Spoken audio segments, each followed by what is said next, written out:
Merhabalar, kanalıma hoş geldiniz sevgili dostlar. Beraber sıcacık bir atkı örüyoruz.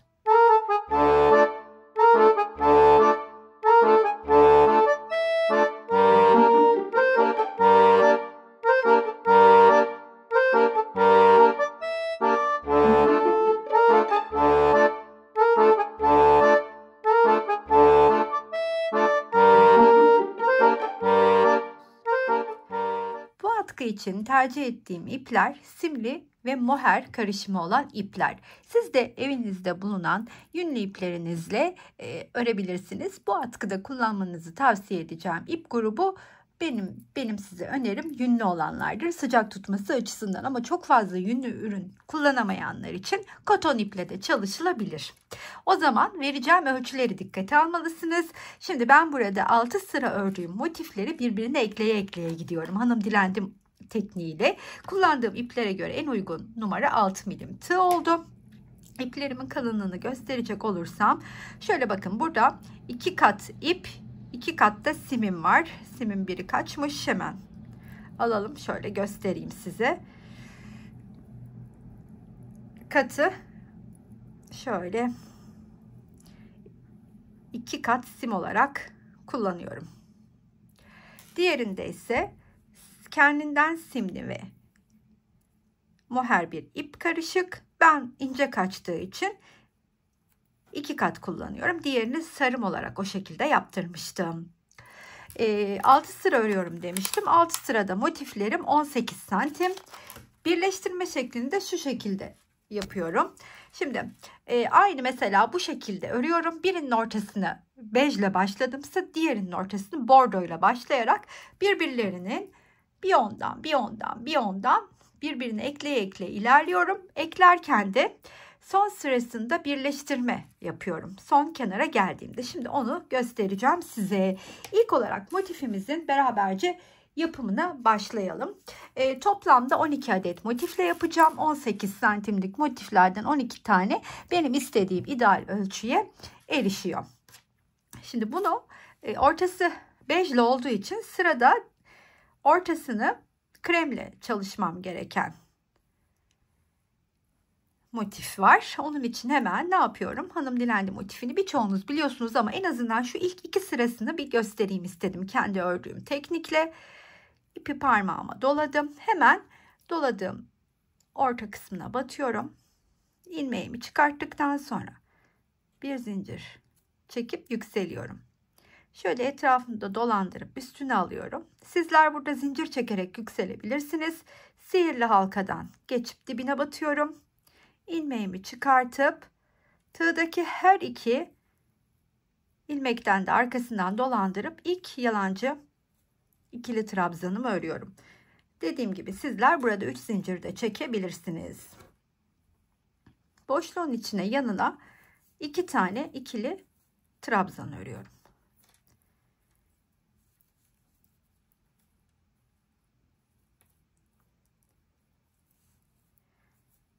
Arada 2 zincirim var. Yeniden aynı boşluğun içine 3 tane ikili trabzan örüyorum.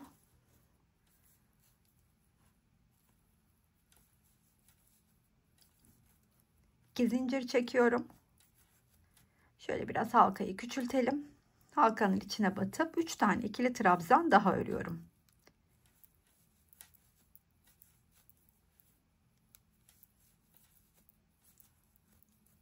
Daha sonra aynı boşluğun içine sonuncu grubu öreceğim. Ama ilk olarak 2 zincirimi çekiyorum.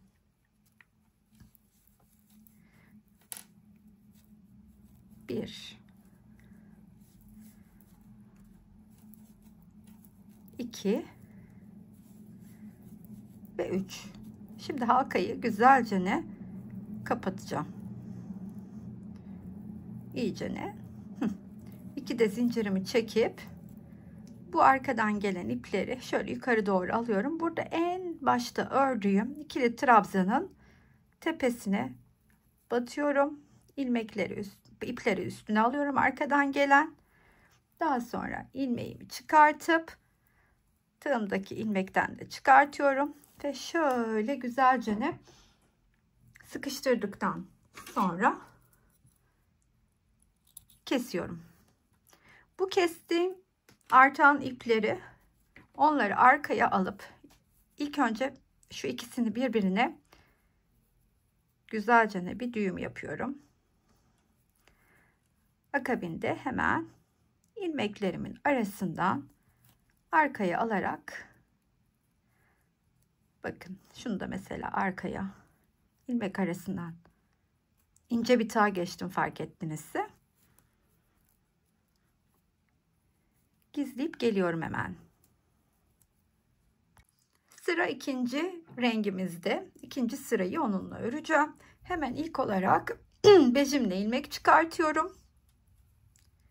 Ve köşedeki boşluklardan birinin içine batıp 3 tane ikili trabzanımı örüyorum.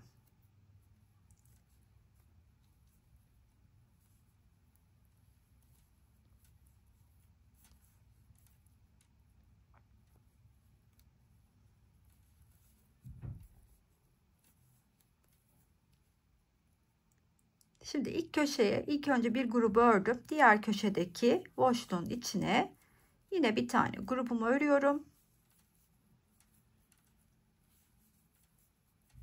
Arada 2 zincirim var.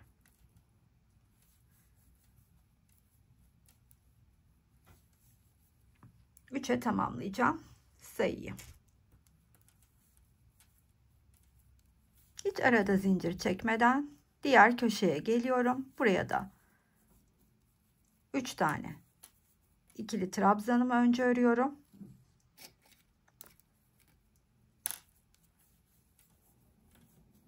Araya 2 zincirimi çekiyorum ve yeniden 3 tane ikili trabzanımı aynı boşluğun içine örüyorum.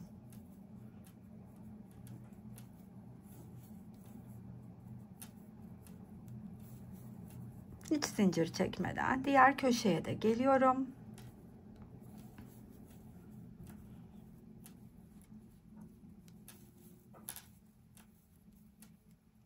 Üç tane ikili trabzanımı örüp aradaki 2 zincirimi çekiyorum.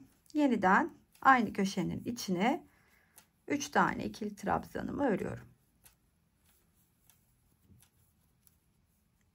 Daha sonra ilk başlarken 3 tane örmüştüm ilk köşeye.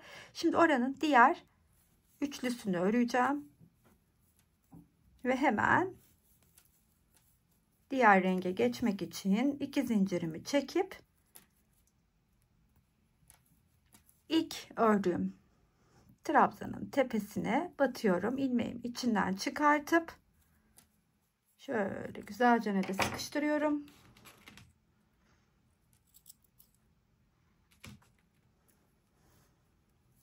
Bu renkle de bu sırayı tamamladım. Yine bu ipimi ilmeklerin arasından arkaya alıyorum ve güzelce gizleye kaydırarak şu şekilde, bakın, tertemiz her sırasında gizleyerek tamamlıyorum ki sonrasında böyle gizlemekle uğraşacak bir zamana ihtiyacım olmuyor. İkinci sırası da tamam. Şimdi üçü de birlikte başlayalım. Artık bundan sonrası aslında hep aynı. Geleceğim 6. sıraya kadar. Yani bakın, bu benim 6 sıralı motifim. 1, 2, 3, 4, 5, 6. Bu benim ilk motifim. İlk motifimi bu şekilde 6 sıralı örüyorum. Daha sonra ikinciyi örerken 6. sıraya geldiğimde 1, 2, 3 kenarını örüyorum. Son sıranın 6. sırada bu bir kenarı açıkta bırakacağım. Oraya kadar örebileceğinizi öngördüğüm için şimdi buradaki bir başlangıcı da göstereyim yeniden. Biraz ilerleyelim. Boşluğa geldim. Yine ben ilk trabzanımı ördüm. Hemen tığımın da üstüne ipimi alıyorum. Onu da gizliyorum örerken. Daha sonra artan ipi de alıyorum. Onu da örüyorum. Bakın, tertemiz örerek ilerledim. Hiç zincir çekmeden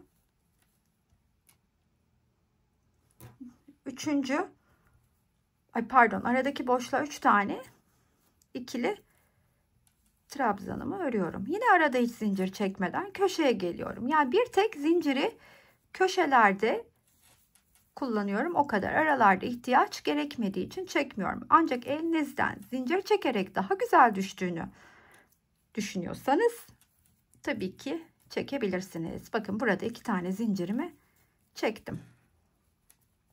Şimdi köşenin içine diğer üçlüyü örüyorum. Daha sonra tığdan çıkıp boşluğun içine 3 tane ikili trabzanımı örüyorum. Şöyle söyleyeyim. Dilediğiniz ebatlara kadar bu şekilde örebilirsiniz.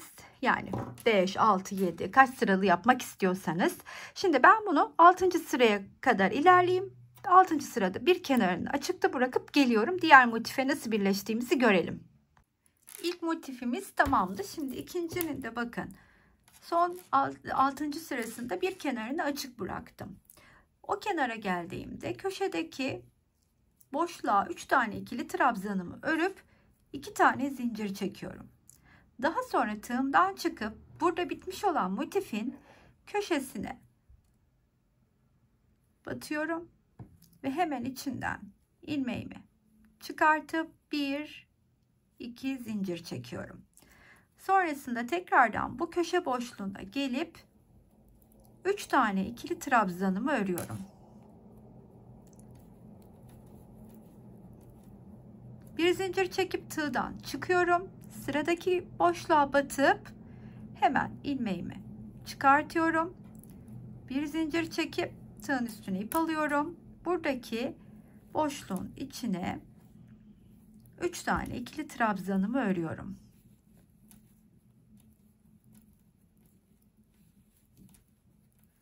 Bir zincir çekip tığdan çıkıyorum.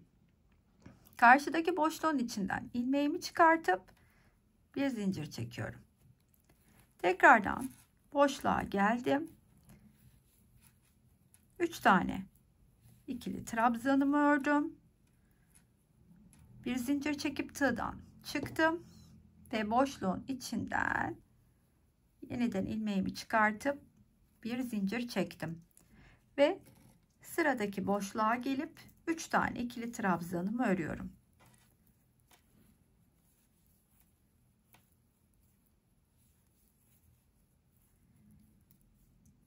Bir zincir çekiyorum. Tığdan çıktım. Hemen boşluğun içinden çıkıp bir zincir daha çektikten sonra tığın üstüne ipimi alıp sıradaki boşluğa geldim. 3 tane ikili trabzanımı örüyorum. Bir zincir çekip tığdan çıkıyorum.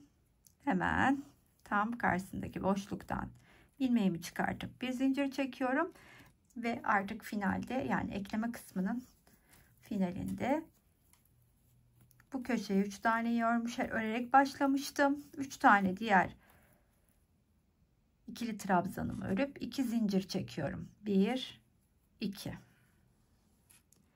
Hemen burada da köşe boşluğuna batıp ilmeğimi çıkartıyorum. 2 zincir çekiyorum ve ilk örmüş olduğum trabzanın tepesinden kaydırarak çıkartıp şöyle kilitliyorum. Evet, motifi birbirine nasıl eklediğimi gösterdim. Şimdi bu şekilde dilediğiniz uzunluğa kadar yapabilirsiniz. Benimkisi 12 tane motifli olacak. 18 santimden böyle 2-15 santim gibi falan oluyor. Ben net sonunda size ölçü vereceğim. Bir de püsküllerle çalışacağız. Tamamlayıp o püskülleri de nasıl eklediğimi göstereyim. Ucuca ekledim 12 tane motifimi. Şimdi hemen püskülleri de nasıl yapıp eklediğimi size göstermek istiyorum. 2 tane uçtan, atkının alt kısmından renkleri farklı olarak bitti. Bordo ile biteni 5 püskül, 5 ile biteni bordo püskül hazırlayacağım. Püsküllerimi şöyle yapıyorum. Eminim birçoğunuz biliyorsunuzdur. Şöyle ideal bulduğum bir karton parçasını alıyorum ve karton parçasına bu ipimi dolamaya başlıyorum. Çok zayıf değil, biraz hani kendini belli edecek kadar gür bir ekleme yapacağım. Diğer uçta da gördüğünüz gibi. Şimdilik bu kadar yeter. Şurasından, şu ipin ucunu tuttuğum kısımdan da kesiyorum. Daha sonra bu kartonun içinden makasımı geçirip yine kesiyorum iplerimi. Çıkarttıktan sonra da kenara alalım ve hemen ilk olarak köşeden başlayacağım. Şöyle kalıncana bir grubu alıyorum ve hemen ilk köşeden batıp şöyle çıkartıp ortasından parmaklarımla alttaki ipleri dışarı alıyorum ve sıkıştırıyorum. Pardon, ters yaptım. Tam tersini yapacağım. Yani görüntünün şu olmasını istediğim için bu kısım şöyle yapacağım yani. Hemen püsküllerimi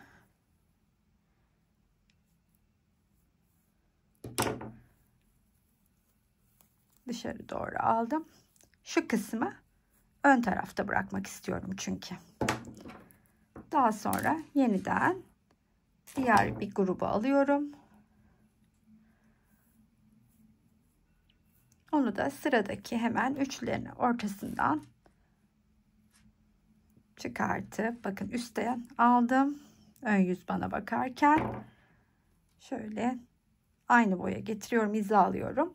İçinden de çıkartıp şöyle sıkıştırıyorum. İşte bu şekilde tüm bu boşlukları dolduracağım. Atkımızı tamamladım. Toplamda 200 gram kadar ip gitti. Buna püsküller de dahil. Ama püsküller hariç uzunluğu 220 santim. Yani 200 gramın içine kilo olarak püsküller dahil 220 santimde de uzunluğu var püskülsüz. Gayet ideal, istediğim boylarda oldu. Ben çok severek kullanacağım. Umarım sizler de severek örer ve severek kullanırsınız. Hoşunuza giden, anlaşılır bir video olmuştur. Eğer öyleyse her zaman olduğu gibi sizlerden bir kalbinizi rica ediyorum. Yorum ve beğenilerinizi unutmazsanız beni çok mutlu edersiniz. Hala abone değilseniz abone olmanızı hatırlatır. Buraya kadar izleyen herkese teşekkür ederim. Sıradaki videolarda görüşmek üzere. Hoşça kalın arkadaşlar.